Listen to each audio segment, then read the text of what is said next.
tendência é uma coisa que não pode virar um modismo. Talvez a maior parte dos ex-jogadores que eu tenho amizade hoje são do Internacional. Se tu me perguntasse se eu tenho, entre aspas, mais problema com o torcedor do Inter ou do Grêmio, eu tenho mais problemas com alguns torcedores do Grêmio. Eu tenho música com produtora gigante. Eu venho de uma família muito pobre. E eu fui criado na zona sul de Porto Alegre, criado num bairro chamado Restinga. Quando ele me falou assim, não, tu vai abrir o show do Nando Viana, eu disse, pô, tá brincando, né? Em dezembro, eu só não posso falar a data ainda, a gente já sabe, mas a gente não botou pra rua isso. A gente vai fazer um show junto, eu e o Gil. Cara, matematicamente ele não caiu. Depois do Grenal, eu acho que vai cair. Eu consegui ver o peso do Sala real um dia antes. Mas é uma força muito grande. É pro bem e pro mal, né? Tem uma responsabilidade muito grande.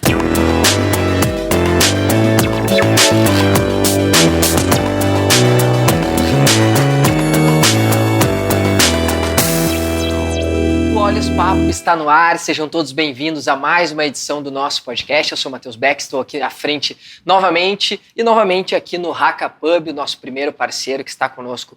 E antes de eu anunciar quem é o nosso convidado da vez, a gente precisa fazer aquele merchanzinho esperto, aquilo que faz com que nós possamos continuar fazendo, executando isso aqui. Eu, Anderson Cabelo, Matheus Giuseppe, Sérgio Coelho, Luiz também, que faz parte da nossa equipe. Então, para que a gente consiga existir, podemos dizer assim, a gente precisa de apoiadores como a Cate Calçados, uma empresa muito conhecida aqui na nossa região, uma empresa tradicional e uma empresa que consegue servir a todos os tipos. Eu, durante muito tempo, sempre fui o cara mais despojado, como eu estou aqui, mas agora estou vindo trabalhar com uma roupa social, um sapatinho, tem na Cate lá também, tem todas as opções, então é bem importante. E você que quer apoiar a gente, como fez a Cate Calçados, por favor, manda uma DM para nós, que estamos sempre abertos a negociações. E agora, sem mais delongas, vamos lá para o nosso convidado da vez, Alex Bagé. Tudo bem, Alex? Tudo bem, Matheus. Obrigado pelo convite aí, estou à disposição, né? Saúde, né, pra gente começar. Saúde para nós. Bem à distância, né, respeitando os protocolos. Estamos aqui molhando a palavra. Bagé, para quem não conhece, radialista, jornalista, presidente da SEG, agora também oficialmente um gremista. Né? Nos últimos 2 anos, cara. Eu tenho 20 anos praticamente de carreira. Eu comecei... vai para 21. Comecei no final de 2000. Mais ou menos por outubro, aí eu vou estar fechando 21 anos de carreira. E sabe que nesse tempo todo, eu vinha já de uma família de gremista, né? Meu pai era gremista, meus irmãos gremistas e tal. Mas quando eu entrei no jornalismo, eu sabia o peso da rivalidade, né? Essa, entre aspas, quase loucura da rivalidade Grenal. Então eu comecei fazendo reportagem de torcida. E, geralmente o repórter, na reportagem ele começa pela torcida, depois ele começa a fazer 22º repórter, até que ele chega a fazer goleira. E quando eu comecei a fazer reportagem de torcida, eu trabalhava tanto no Antigo Olímpico quanto no Antigo Beira-Rio. Então, naturalmente, tu não podia ter uma identificação, né? Porque ia limitar o trabalho ali. Mas aí nos últimos 2 anos eu acabei ficando avô também. E aí tu começa a repensar algumas coisas. E eu digo, cara, por que eu não posso identificar o meu clube, entendeu? Eu continuo sendo jornalista, mas hoje podendo, em determinado momento, soltar um pouco mais o lado do torcedor. E aí fiz isso há cerca de 2 anos atrás, não me arrependo, foi um passo importante na minha vida. Então hoje eu continuo sendo jornalista, mas um jornalista identificado com o Grêmio. Aqui esse programa, como os diversos outros podcasts que nasceram um pouquinho antes, eles têm essa identidade de buscar a pluralidade. O que eu quero dizer com isso? Convidados de todos os gêneros, de todas as modalidades. Nós já tivemos humorista, tivemos o Gil Lisboa, que é teu parceiro, tivemos também o Maiquinho, também humorista, mas já tivemos o Potter, que é comunicador, já tivemos também o Adriano, que faz parte do Hermes e Renato, já tivemos a Lu. Maiquinho é meu amigo também, parceiraço. Também, parceirão. Então já tivemos a Lu, que é blogueira, então a nossa ideia é ampliar bastante a gama. Mas eu vejo que hoje, em alguns ambientes, o nicho ele tem puxado. E quando tu falou que tu te identificou como gremista, eu vejo que abre essa parte, esse espaço para algo que antigamente não acontecia aqui. Em São Paulo, sim, pelo fato de que tem mais clubes e talvez não tenha essa polarização. Mas aqui, naturalmente, tem avançado. Tu acha que isso é uma tendência da comunicação também aqui no Rio Grande do Sul? Cada vez mais setorizar, nichar e, ao mesmo tempo, o jornalista ter essa liberdade de se identificar? Eu acho que tendência sim. Me preocupa, assim, se eu olhar um pouco a cabeça do presidente da SEG, que eu termino agora em dezembro, depois de 4 anos e tal. E aí, pelo envolvimento assim com a questão de classe e tal, eu tenho que olhar com um filtro diferente. Então tem algumas coisas que me preocupam. Por exemplo, eu penso que tendência é uma coisa que não pode virar um modismo do jornalismo. Eu vou me identificar porque todo mundo está se identificando. Cara, acho que tem que chegar um momento, imagina, eu fiz 18 anos, se eu olhar hoje dos ex-jogadores, talvez a maior parte dos ex-jogadores que eu tenho amizade hoje são do Internacional. Daqueles anos ali que o Inter ganhou tudo, eu viajava muito, principalmente Libertadores com o Inter, e a gente tinha uma vivência muito próxima. Por exemplo, eu me criei com o Tinga. Então, quando o Tinga faz o gol do título da primeira Libertadores do Inter, eu tô dentro do Beira-Rio como repórter e eu fico emocionado, cara, porque eu sei o que tá significando na vida daquele cara. Aquele gol que ele faz representa toda uma infância. Eu era gremista, né? Eu já gremista. E ele colorado. Mas eu sabia o quanto ele lutou para ele chegar ali. Então aquele gol que tá mudando a vida do Inter naquele momento e a vida do Tinga, meu amigo, eu não tenho como secar aquele lance, porque é a realização de um cara que eu sei o quanto custou aquilo. Então tem vários tipos de relacionamento com essa questão da mídia. Mas hoje tem muita coisa, tem muito personagem sendo criado. Eu respeito, beleza, todo mundo quer fazer, não tem problema nenhum. Só que eu acho que a comunicação é um negócio que parece muito fácil, mas é extremamente difícil de fazer. Né? Parece fácil para quem está acostumado a fazer. Mas comunicar se fazer entender. Eu ouvi isso de um professor de faculdade. A maneira que tu vai utilizar, a gente teve vários exemplos. Nós tivemos, por exemplo, o Rui Carlos Osterman era um comentarista de uma profunda cultura, ele falava sobre todos os assuntos num tom linear, raramente ele mudava o tom de voz, um vocabulário mais rebuscado. Vamos pegar um outro também, de uma mesma época de sala de redação, Lauro Quadros, era o cara mais popular, que volta e meia diziam, fazer uma piada, ele podia entrevistar o presidente da República, no final ele perguntava, vem cá, a vida sexual como é que tá? Ele fez essa pergunta pro João Avelange, na época presidente da FIFA. Né? Então, e era um cara que também ele tinha o carisma dele, ele tinha uma maneira diferente de comunicar. Eu penso que primeiro o jornalista tem que se encontrar nesse ponto. O que ele quer fazer? O que vai ser legal para ele fazer? Eu, quando me assumi gremista e trabalhava ainda no Grupo Bandeirantes, o Meneghetti me escalava para comentar jogo do Inter sem problema nenhum, cara. Quando eu vou agora para a RBS, e aí eu passo a ocupar, entre outras funções, eu passo a ocupar o Bola nas Costas, que é um programa da Atlântida mais solto, que é resenha, que é deboche, que é piada, que é zoação, e eu tenho a liberdade de, no sala de redação, ser o jornalista identificado com o Grêmio, que nem eu nem o Potter a gente gosta de utilizar, não tem como tu representar milhões. Eu não falo pelo torcedor do Grêmio, eu falo por mim. Daqui a pouco vai ter torcedor do Grêmio que vai concordar, outros que não vão concordar.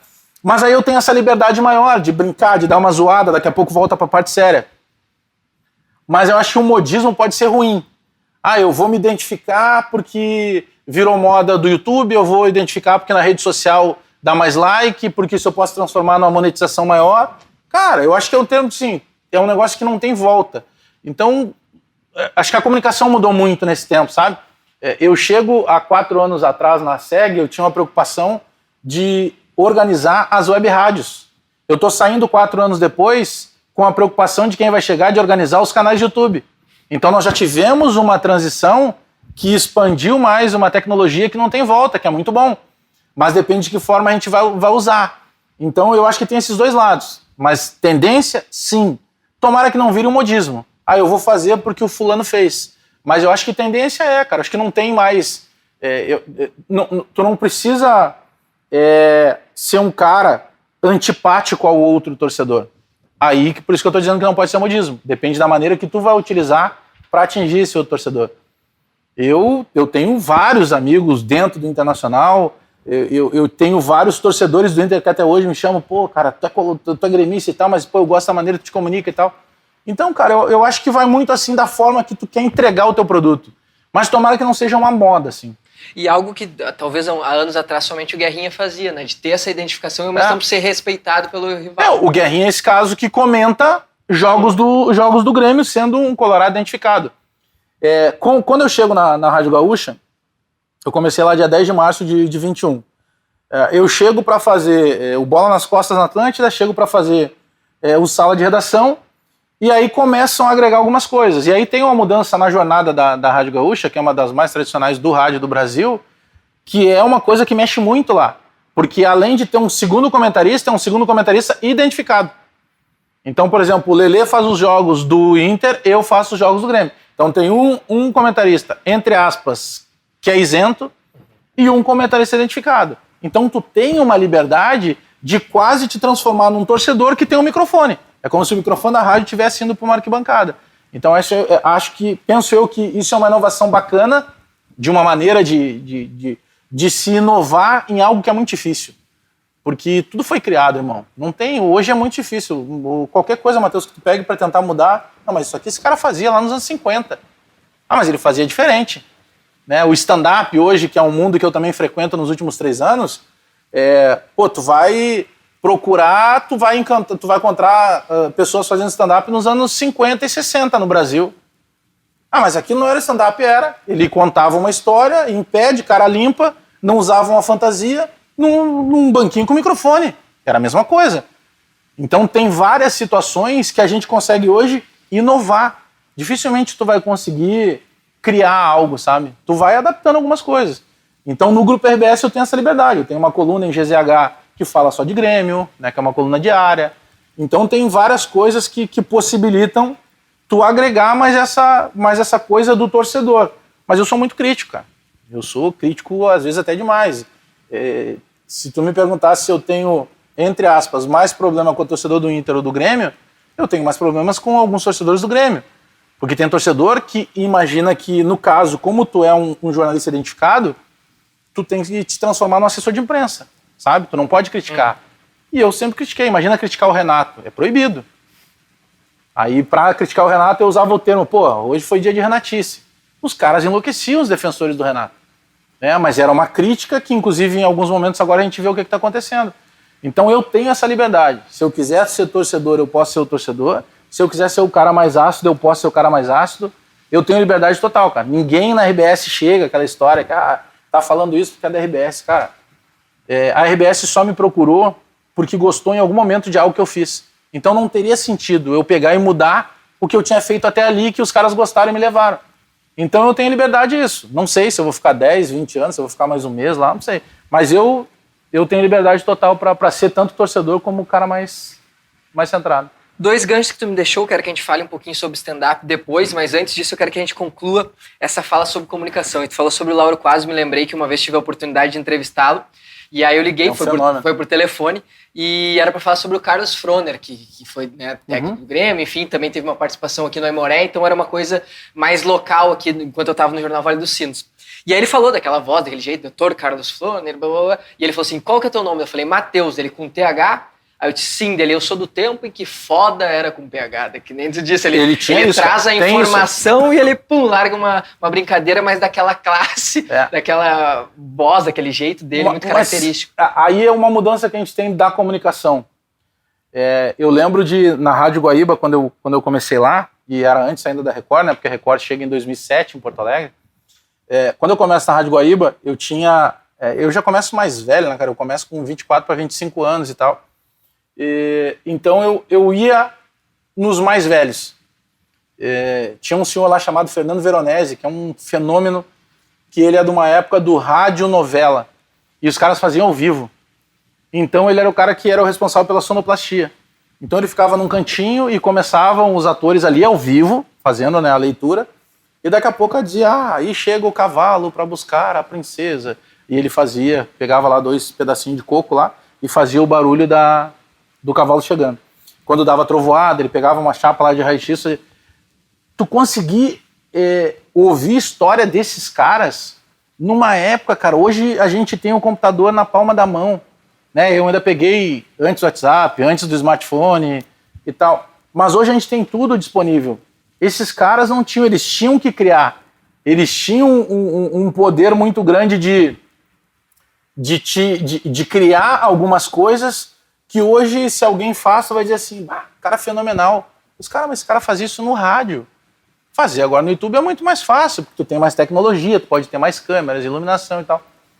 E eu lembro que ele dizia algumas coisas muito interessantes, assim, ele falava, Bagé, teve uma época no rádio que o segurança ficava lá na porta e chegava o cara e perguntava assim, pô, eu tô procurando emprego. Se a voz do cara fosse boa, o segurança mandava ele subir, mesmo que não tivesse vaga. E se tivesse vaga e a voz fosse ruim, o segurança dizia que não tinha, o porteiro. Porque o rádio era muita voz. Então, o Rui Carlos Ossian, se a gente rodar aqui, tu lembra só pela voz. O Lauro Quadros, tu lembra só pela voz. Eu provavelmente não vou viver essa geração. Eu não tenho uma voz característica do rádio, porque mudou. Porque hoje tu tá muito mais baseado em técnica, respiração, a maneira que tu te posiciona, a questão da tua velocidade de raciocínio, a concatenação das ideias. Tem várias coisas que tu consegue usar para que tu possa atingir uma mesma comunicação, mesmo tu não tendo uma voz aveludada como esses caras tinham. Então são formas que tu vai te adaptando. E a gente está vivendo um outro momento agora, que é esse momento da mídia social, que por vezes, eu lembro que há um tempo atrás eu fui fazer uma publicidade para um banco aí, e pô, era uma grana legal, cara. E aí, eu conversando com quem me passou o briefing, e o cara disse assim, só Bagé, a gente quer que tu vai chegar num posto de combustível, tu vai descer do teu carro, tu vai botar o teu carro para abastecer e tu vai aproveitar, vai entrar no caixa ali do banco para fazer um saque, uma transferência, qualquer coisa. Eu, beleza. Cara, eu falei com um cara do áudio, com um moleque que fazia iluminação e tudo, levei todo mundo para lá. Aí fizemos o filme mandando pro cara. O cara, pô, sensacional, meu, pô, legal. Mas não é isso que eu quero. Eu quero que tu desça do carro com o teu celular, falando pro teu celular. Ou seja, a gente tem ali, daqui a pouco, uma maneira de impactar que se chegar o cara falando com a voz aveludada, bem vestido, não sei o que, talvez não vá servir pro cara. Ele queria o mais casual possível. Não, é o cara que tá parando no carro para abastecer, mas eu quero que aquilo seja natural. Diferente daqui a pouco da mulher que vai acordar já maquiada. Ninguém dorme maquiado, né? Mas o cara já se maquia por quê? Porque no outro dia tem que aparecer na TV. Então são coisas que na comunicação mudou. E eu acho que nesse ponto das mídias sociais, a gente vai ter esse impacto maior também. Bah, eu estragando aqui o negócio com alarme. Que barbaridade. Eu achei que eu tinha desativado e desativei o errado. Mas tá tudo certo. Seguimos aqui na base do improviso. E ainda para concluir essa história da comunicação, Bagé, eu tava assistindo alguns cortezinhos assim na internet, de uns podcasts, e apareceu um do Whindersson, né, que ele foi, eu não me lembro exatamente qual que é o podcast. E eram duas meninas que tocaram no assunto, ele recém perdeu um bebê, né? Ah, sim. E as meninas tocaram no assunto e disseram, tu tem vontade de ter um filho? Ele disse, eu tenho um filho. Ela só, tá, não, mas tu não teve, né? Porque ele morreu. E ele disse, não, ele morreu, mas eu tinha um filho. Ele faleceu, mas eu tenho vontade de ter mais um. Tá, mais um. E elas totalmente despreparadas, tu via que elas não tinham o tato, talvez até pela falta do bom senso, mas eu acho que também pelo fato de que não eram comunicadoras. Eu procurei uns projetos a mais delas e eu vi que realmente assim, é uma pessoa que tem esse público, mas que ao mesmo tempo não tem a condição de ser uma comunicadora, mas ao mesmo tempo isso se vulgariza e é um espaço hoje em dia que essas pessoas que por vezes não são da comunicação, não estou dizendo que todo mundo tem que ter uma formação acadêmica na comunicação para isso, mas tu enquanto um cara que trabalha na SEG, que querendo ou não é uma regulamentação, digamos assim, para que o trabalho da imprensa seja executado de uma forma profissional e igualitária a todos, não te preocupa um pouco ver que entre aspas, qualquer um faz, e o que isso é bom, dá uma pluralidade, dá uma democracia, mas ao mesmo tempo pode perder um pouquinho da qualidade dessa produção de conteúdo? Eu acredito que sim, mas tem uma coisa aí que é fundamental, que hoje é consumo, né? Porque não adianta, se eu tenho, de alguma forma, eu respeito muito isso, e a publicidade, de maneira geral, e ela caminha lado a lado com a comunicação, principalmente agora com mídia social, ela seleciona muito número. Então, se alguém tem um número muito grande, não dá para desconsiderar e achar assim, tudo que aquele cara faz é ruim. Pô, mas se tudo que ele faz é ruim e tem tanta gente vendo, então nós vamos chegar à conclusão que o melhor agora é fazer ruim. Então eu acho que não dá para desconsiderar isso, sabe? Porque às vezes você aponta assim, fulano faz um trabalho, não gosto do trabalho dele, mas tem tanta gente seguindo, deve ter algo que ele está fazendo mais do que o convencional.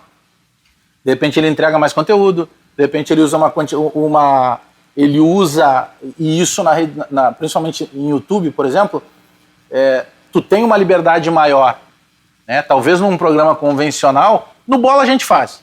O telefone toca, lá os caras enchem nosso saco, mas a gente diz palavrão e tal, volta e meia. A gente tenta evitar porque tem muita criança ouvindo, tem muita criança que ouve, que gosta e tal.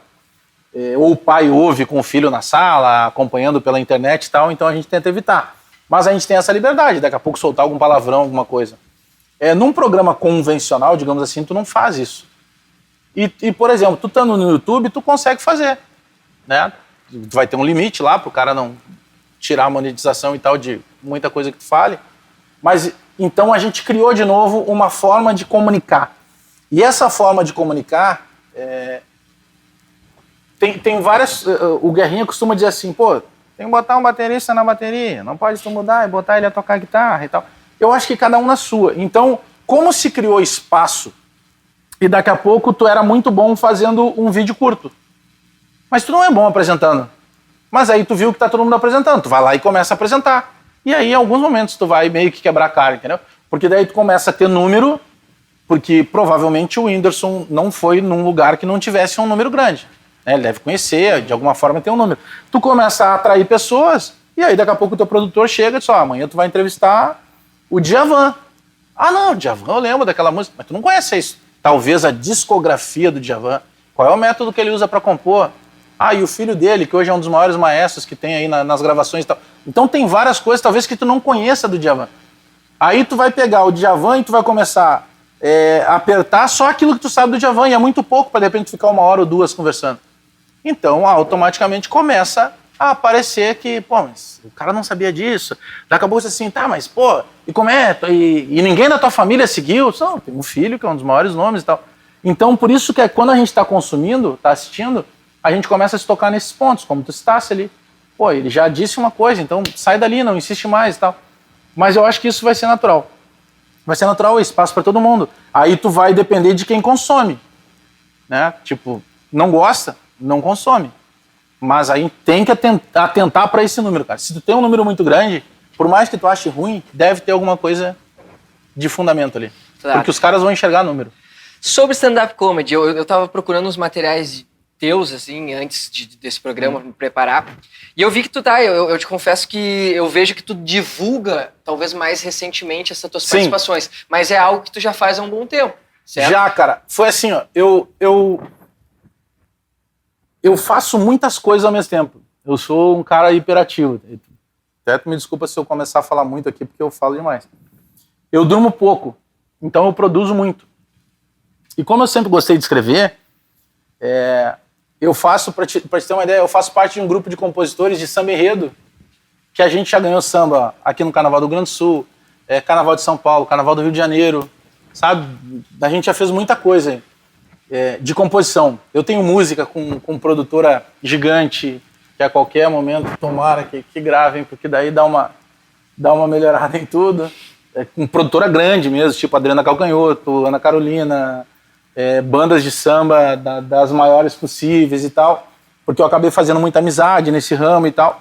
Mas por que eu tô te contando isso? Eu produzo muito, então tenho muita coisa escrita e tal.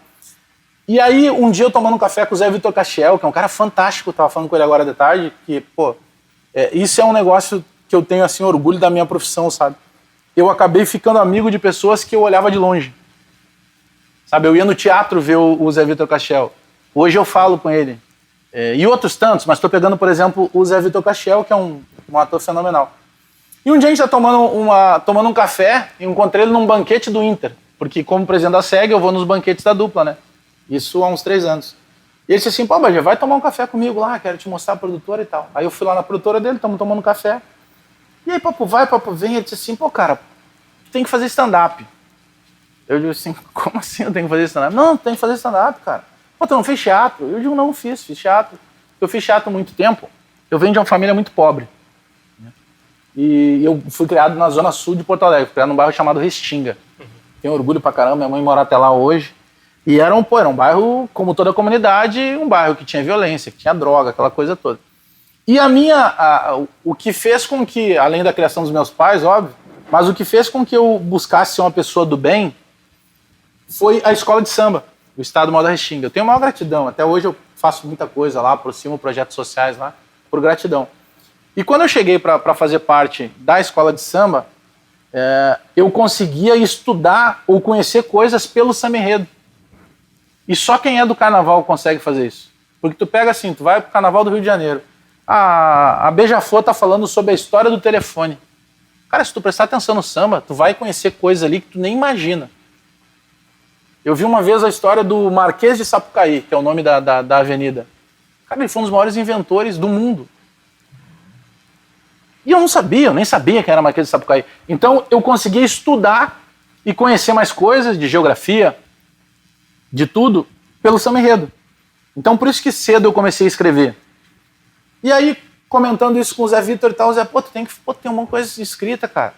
Aí eu digo assim, Zé, mas não é fácil, tem uma galera fazendo. E eu sempre consumi muito stand-up. Ele disse assim, tu quer fazer? Eu disse, eu quero, cara. Então beleza, peraí, te juro, ele abriu um calendário, tinha o show do Nando Viana, cara. Que é aqui, se não me engano, é aqui de São Léo até. Eu acho que o Nando é de Canoas, não é? Não, é São Léo ou Esteio, é um desses. Esteio. Eu sabia que era São Léo ou Esteio. E o Nando Viana, que agora tá trabalhando no Atlântida também, o Nando fazia um show no Teatro São Pedro, cara. Quando ele me falou assim, não, tu vai abrir o show do Nando Viana, eu disse, tá brincando, Zé? Ele, mas tu não queria fazer? Eu disse, cara, mas quanto tempo falta? Falta 20 dias. Eu digo, cara, muito em cima. Aí ele disse, então vou fazer o seguinte, vou te dar um que falta 30 dias. E ele me botou pra fazer uma abertura na Riggs, 2 noites seguidas. Era um fechamento de Porto Verão Alegre, 700 pessoas no teatro. E eu fazia a abertura de um grupo chamado Com a Corda Toda, que não existe mais. Que era o Dudu Weber, o André Damasceno, o Índio Ben e o Maiquinho. Ali que eu conheci os guri. E aí, cara, eu fui fazer, e eu lembro que quando eu tava entrando no palco, assim, o André Damasceno, esse dia ainda fui fazer um show no Boteco Comedy em Canoas, e tava agradecendo isso pra ele lá, ele tava lá vendo o show. E quando eu fui entrar no palco, o André chegou e disse assim, ô Benjamin, cara, quantos minutos tu vai fazer? Eu disse, cara, eu tenho 10 minutos pra fazer. Ele, tá, então é o seguinte, vai dar mais tempo. Quando der a primeira risada, deixa os caras rirem. E eu fiquei com aquilo assim, não entendi muito, sabe? Aí, cara, eu entrei, quando deu a primeira risada, eu dei aquele tempo, eu me lembrei, vou deixar os caras... Cara, aquilo foi assim, eu digo, cara, é isso aqui que eu quero fazer pra minha vida, cara. E aí, segunda risada, e terceira risada, e quarta risada, daqui a pouco eu já tava me sentindo... Porque eu já, trabalho com comunicação, então eu não vou travar na frente das pessoas. Mas, cara, é algo novo. Moral da história, quando eu voltei pro camarim, antes deles entrarem, eu digo assim, foi mal, cara, não consegui fazer os 10 minutos, o projeto fez 17, porque tinha o tempo da risada. Então eu guardei aquilo, só que daí, quando eu tô começando a engrenar, vem a pandemia.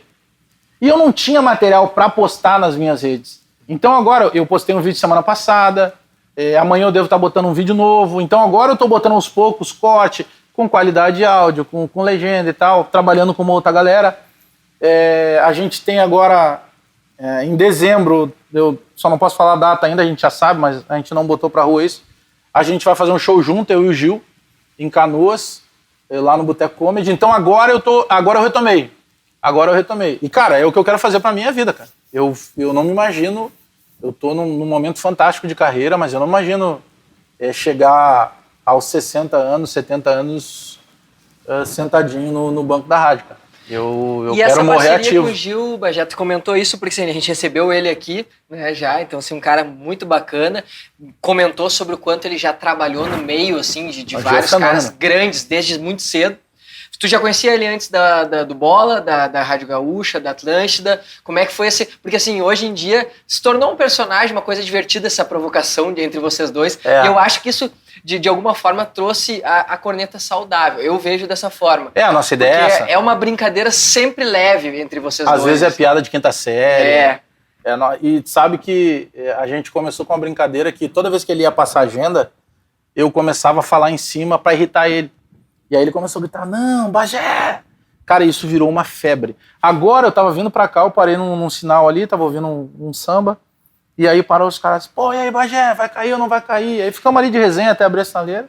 E aí o cara, vamos embora que vai abrir a sinaleira. Bagé! A minha neta, cara, eu fui visitar a minha netinha, que agora nasceu minha segunda neta já, eu tenho 2 netas. E eles moram em Floripa. E aí, quando eu cheguei lá, ela gritou, cara. Chegou o vô, Bagé! Porque ela assiste pelo YouTube e tal. Eu conhecia o Gil de algumas coisas, porque eu consumia muito stand-up via YouTube. Então eu pegava stand-up gringo, pegava stand-up da rapaziada dos 4 Amigos, que é sucesso geral, né, de São Paulo e tal. Eu pegava alguma coisa de Rio, de Nordeste e tal. mas eu não consumia de ir para ver stand-up aqui. Então eu já tinha visto o Gil em algumas coisas. Pá, é um molequinho que é daqui. Né? E aí, quando eu comecei, cara, quando eu fui começar, eu digo assim, pô, eu tenho que falar com esse moleque, porque eu já sabia que ele produzia. Moleque de uma forma carinhosa. Ele é bem mais novo que eu. Então eu já sabia que ele fazia algumas produções e tal. O Gil já faz há muito tempo, tá num momento fantástico. O Gil é um fenômeno. Cara, é um moleque muito do bem, trabalha demais, sabe? Tem muita gente que trabalha na volta do Gil, graças ao que ele produz e tal. E aí eu fui conversar com ele, eu cheguei e disse, pô, meu, olha só. Eu sei quem tu é e tal. Pois então, cara, eu tô entrando no stand-up assim. O Zé Vitor me abriu uma porta, eu vou fazer 2 aberturas e, cara, eu quero trocar uma ideia contigo. Então a gente já se conhecia, mas a gente nem sabia que ia trabalhar junto na Atlântida.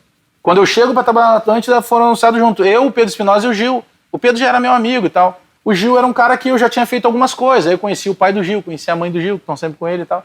Então eu já conhecia a família. Mas virou um amigo, cara. Um amigo, a gente se fala além do programa o tempo todo.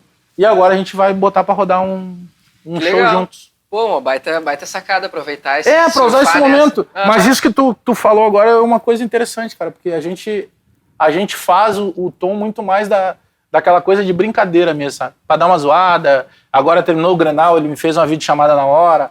A gente fez uma matéria pro Globo Esporte no sábado que nós fizemos uma aposta, né? E aí, se o Inter perdesse, ele tinha que pintar o cabelo de azul. Aí eu digo, pô, não vou pintar o cabelo de vermelho se o Grêmio perder. Mas tá, mas tem que fazer alguma coisa. Não, então tá, eu pego um violão, vou ali pra frente da RBS e começo a pedir dinheiro para as viagens da Série B. Vou ter que pagar agora, porque nós fizemos a promessa no Globo Esporte, agora nós vamos fazer outra matéria no Globo Esporte falando também disso. Contigo fazendo. Pagando, então, aqui, aproveitando essa deixa aí, Bernardo Reich, a gente selecionou algumas perguntas, brincou aqui contigo, é colorado, pelo visto. Por que ele fica falando que o Grêmio não vai cair, sendo que o Grêmio já caiu? Tu acha que vai cair mesmo? Ah, cara, matematicamente ele não caiu. Depois do Grenal, eu acho que vai cair, depois do Grenal, porque eu tava meio iludido com o jogo que o Grêmio tinha feito contra o Atlético Mineiro e contra o Inter. O Mancini fez completamente diferente. Ele começou de novo com os 3 volantes, mas ele viu que estava errado, ele não mexeu no primeiro tempo, botou o Campas com 15 minutos depois. O Inter poderia ter feito até mais, o Inter mereceu ganhar e tal. Então, cara, muito mais como torcedor de acreditar ainda que é possível.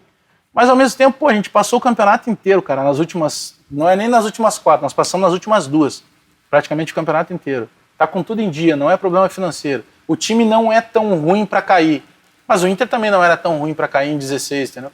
Então, por tudo isso, quando tu começa essa contagem regressiva, o meu medo é que o Grêmio consiga cair antes da última rodada.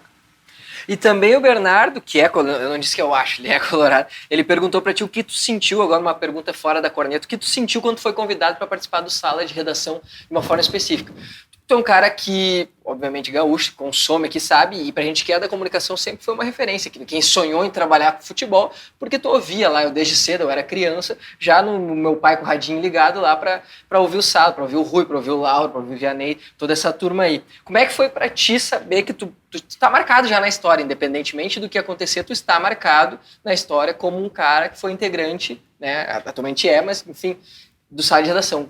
Como que foi para te receber isso aí e como tu carrega agora nas costas esse fardo positivo de ser um integrante do Sala? Já tinha surgido há uns 4 anos um convite, o início de uma conversa para que eu fosse para a RBS. Mas na época tinha surgido, eu iria tipo como um apresentador meio que reserva. Deu férias do Macedo, faz de manhã. Dor de barriga do Escola, faz no meio da manhã. Fulano tá gripado, eu ia ser meio que um coringa, e eu faria muito mais assim, tipo, seria um comentarista lá no fim da fila.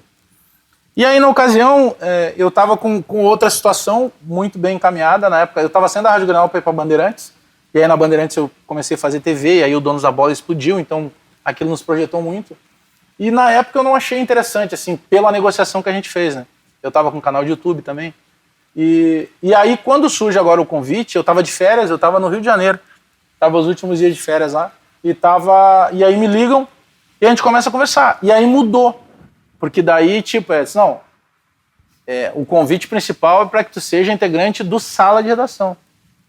E eu digo, cara, mas acho que vocês estão tentando o cara errado, porque eu sou gremista, mas se eu tiver criticando, não. A gente está contratando o jornalista que é identificado com o Grêmio. O que tu vai falar, o que tu vai deixar de falar, é problema teu. Aí a gente começou a negociar alguns dias e eu fui pra lá. Eu estreiei lá dia 10 de março. O meu pai já é falecido, até tem ele tatuado aqui. E o meu pai era muito apaixonado por rádio, assim. Eu me lembro de a gente dormir, acordar no meio da madrugada, tava o rádio ligado, com um cara chamado Jaime Copstein, que já é falecido.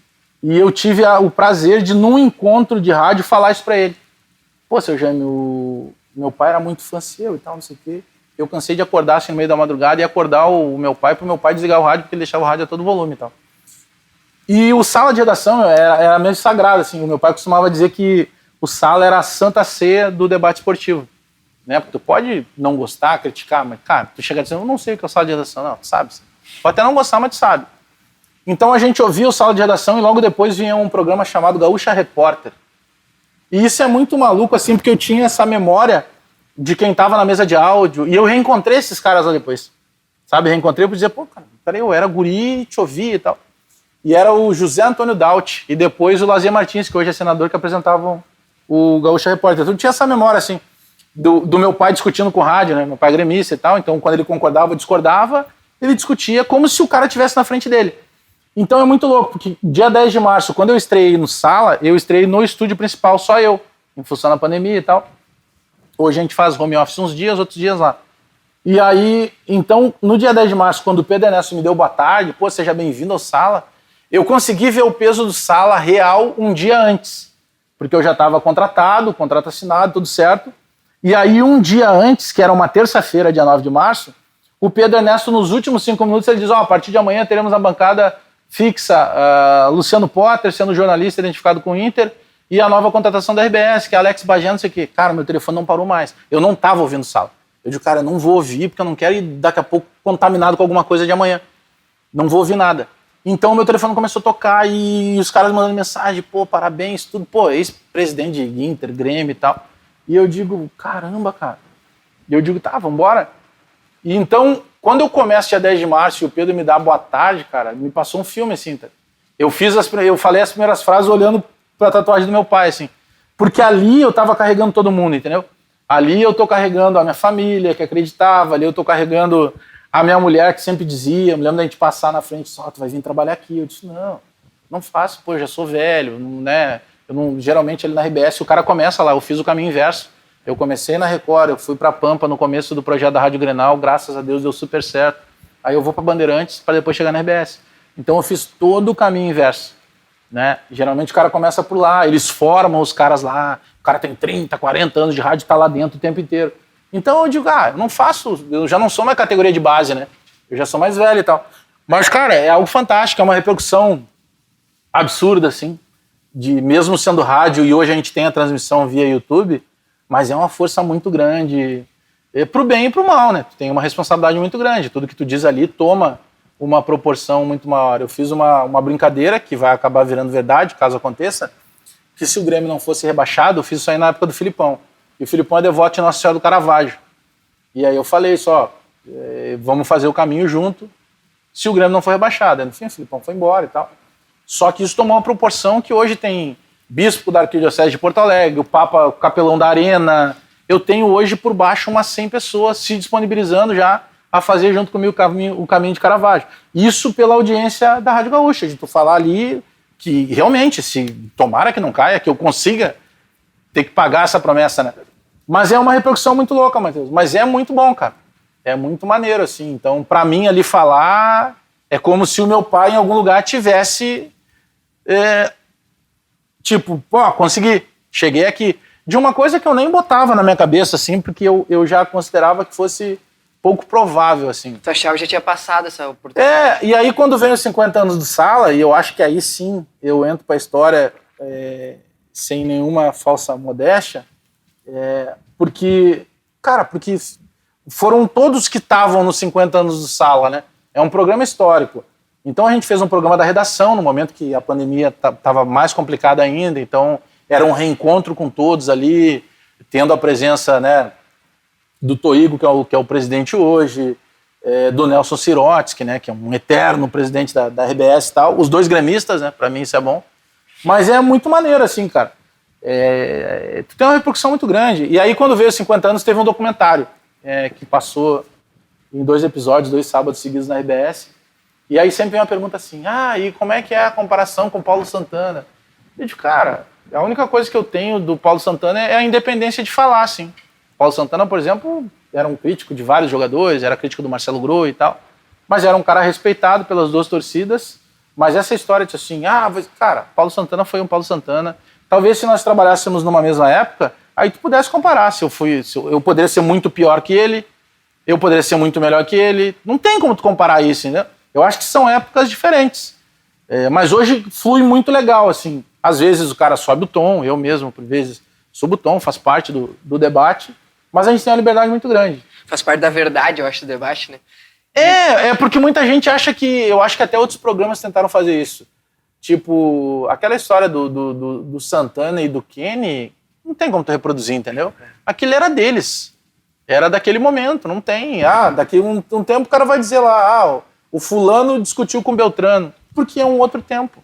Não é uma coisa que tenha que ser copiada, entendeu? Sim. Pra gente encaminhar pro fim, antes de a gente passar pro quadro final, tem mais uma perguntinha rápida aqui do nosso querido Felipe Vanderlan, parceiro que sempre acompanha os nossos vídeos. Perguntou como a internet está impactando os programas de debate esportivo da TV. Eu acho que ele quer dizer no sentido de o que reflete, né, das mídias para a TV, o quanto isso, de certa forma, reinventou esse programa de TV. E eu acho que dá para estender para a rádio, porque também acaba repercutindo alguma coisa, né? Porque hoje tu tem o Sala de Redação, por exemplo, ele é transmitido via YouTube, né?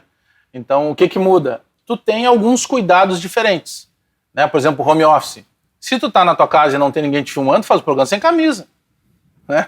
Não tem preocupação nenhuma. Faz o programa enquanto tu não tá falando lá, tu tá almoçando, né? Mas se tu tem ali, não, tu tá. Então isso até te dá já uma ideia, tipo, tu tem que levar para um lugar legal da tua casa, que tem iluminação, tarará. Mas eu acho que em termos de linguagem, eu acho que a grande mudança é que os convidados que antes não iam a qualquer programa de internet, eles vão agora. E isso te dá credibilidade. Tu começa a levar pessoas mais relevantes. Antes tu tinha que criar algumas coisas. Eu tô aqui com o fulaninho é muito torcedor do Grêmio. O cara poderia ser muito mais talentoso de alguém que fosse conhecido e tal.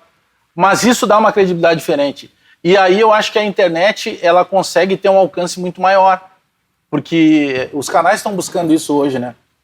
Tu tem um produto que tu botou lá no YouTube, por exemplo, ele é eterno lá. Eu posso ir lá e ver coisas do meu canal de YouTube de 2 anos atrás, né? E eu vou ver e vou tentar adaptar alguma coisa porque eu vou achar que não estava legal e tal. Mas eu acho que o impacto maior é nessa velocidade.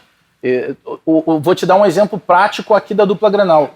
O Douglas Costa deu uma entrevista outro dia que foi para um canal de YouTube. Sem camisa, inclusive. Sem camisa. Mas ele falou coisas que na entrevista tradicional ele não quis falar e que simplesmente ele falou para os caras porque ele quis falar para os caras. Porque a gente tentou também entrevista com o Douglas Costa em determinado momento e não conseguiu. O Léo Moura deu uma entrevista lá para o Rica Perrone também. Repercutiu. E aí, se ele vai para uma entrevista talvez mais convencional, ele não vai dar pancada. Esse ambiente casual, e por isso que eu fiz esse preâmbulo de te exemplificar como é que é tu trabalhar em casa, sem camisa, se tu não está sendo filmado, ele te deixa mais à vontade.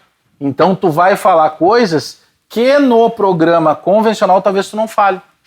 E às vezes pela internet tu vai ter um alcance muito maior, porque os caras vão recortar aquilo disse, vários vão se adonar daquilo, né? Porque hoje o cara vai lá, recorta e põe no programa, às vezes ele tem mais like do canal original, né? Porque ele já tinha uma quantidade muito grande e tal. Então eu acho que a internet ela traz essa coisa mais íntima. E eu acho que ali os caras começam a falar mais. E isso está afetando. Tem um programa que eu gosto muito da Globo, que é o Esporte Espetacular. Se tu olhar o Esporte Espetacular dos últimos 2 anos, ele mudou muito. Ele mudou linguagem. O Thiago Leifert fez muito isso no Globo Esporte de São Paulo. O Thiago Leifert antigamente tinha que ser o cara com a camisa social, mais antigamente era o cara de gravata, aí ele foi abrindo a camisa, ele foi remangando a camisa, daqui a pouco ele estava de camiseta, aí chegou o Thiago Leifert e começou a fazer em pé, de tênis ou sapatênis, não sei o quê, só que, tu olhava assim, mas que é esse cara? Mas daqui a pouco mostrava que ele era amigo do Neymar. Opa, peraí, começa a dar atenção para esse cara, ele consegue botar o Neymar a falar com ele e tal. Então acho que uma coisa vai puxando a outra. E os canais de TV, eles conseguiram pegar esse time.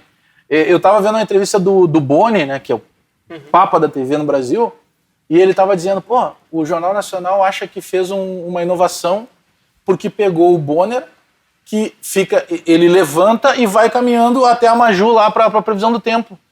Eu disse assim, o que os caras estavam pensando? Será que era para mostrar que os caras não ficavam de bermuda ali embaixo? Não, o próprio Jornal Nacional, que é muito quadrado, muito tradicional, ele muda em alguns tempos essa linguagem.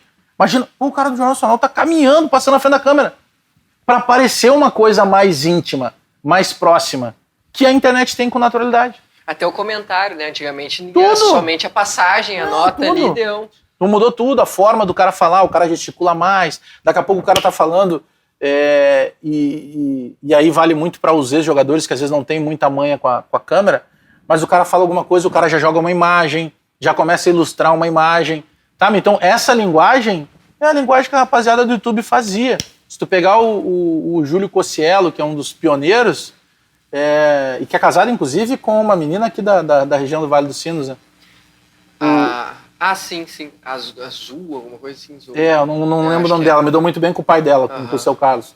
Então, se tu pegar, ele já tinha uma linguagem que, cara, ele tinha uma produção de um programa, só que ele fazia pro YouTube. Então, os caras já tinham todo um equipamento que, por vezes, não sabiam usar. Era muito quadrado para tudo. Eu acho que ficou uma coisa mais próxima, assim, sabe? Meio que mais desleixada no bom sentido, assim, da palavra. Mais leve. Mais leve. E, Bagé, pra gente agora realmente encerrar, a gente tem um quadro chamado Olha Isso. Os nossos programas Olha os Papos, daí tem o Olha Isso. O que é o Olha Isso? Nada mais é que uma indicação. Então a gente já teve indicação de livro, de série, de filme, de viagem, enfim, alguma coisa que tenha a ver contigo, que não necessariamente seja algo ligado ao Grêmio, a coisa é automática, uma coisa bem pessoal tua, um gosto particular teu, que tu consiga dividir aqui com a nossa audiência. Cara, eu tenho uma mania, vocês vão achar que é loucura que eu faça, mas eu aprendo muito com isso. Eu tenho aqui no meu celular os 3 Poderoso Chefão baixados. Todos os meses eu assisto um deles. Isso é verdade. Todos os meses eu assisto. Todo mês eu aprendo alguma coisa. Porque, cara, primeiro, leitura, consumir cultura, qualquer coisa. Às vezes eu tô assistindo coisas e a minha mulher chega assim, por que tá vendo isso aí, cara? Eu digo, mas olha o jeito que dá a sombra no cara lá. Tá, mas e aí? Eu disse, não, e aí que eu já sei como é que eu vou me posicionar. De tudo tu aprende um pouquinho, sabe? E eu acho que a vida, ela é uma máfia. Pra tudo. Eu tenho máfia no jornalismo, eu tenho máfia no futebol, eu tenho máfia dentro da programação que tudo é uma máfia. Tudo tem um porquê. E o que era a diferença da máfia? Por exemplo, quando os mafiosos, se a gente pegar o Poderoso Chefão, ele chegava para uma reunião, a primeira coisa que ele fazia, ele cumprimentava o cara dando um beijo no rosto. Ele desarmava o cara completamente. O cara tava ali para matar ele, disse, vou matar esse cara que me deu um beijo. E aí, quando o cara desarmava, 20 minutos depois ele saía, vinha alguém e matava o cara. Então, a única diferença, eu não estou dizendo aqui que a gente tem que matar, né? Essa é a grande diferença. Mas o dia a dia, tu precisa pensar cada passo que tu vai fazer. Tu precisa ter uma consequência. Tudo que tu faz em algum momento vai te trazer para uma consequência. Então, façam. São 2 coisas. Isso, qualquer viagem que eu vou fazer, avião, qualquer coisa que eu tenho que fazer, eu sempre aprendo alguma coisa, cara. Sempre. E eu vejo todos eles de novo.